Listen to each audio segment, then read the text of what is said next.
Are you a student leader? Well, you must have this kind of mindset. Una, you are not a boss. Leadership is not all about authority, it is also about responsibility. Kung inuuna mo ang title or position over service, mali agad ang foundation mo. Pangalawa, you are open for criticism.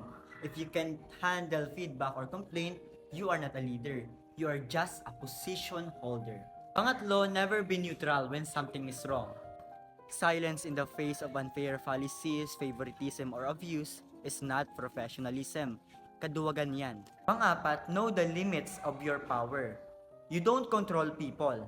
What you manage is trust. And one bad decision can destroy it. At panguli, character over clout.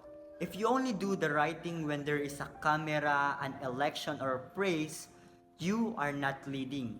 You are just performing. Student leadership is a training ground for real politics and governance. Kung palpak ka dito, dadalhin mo yan sa mas malaking kapangyarihan.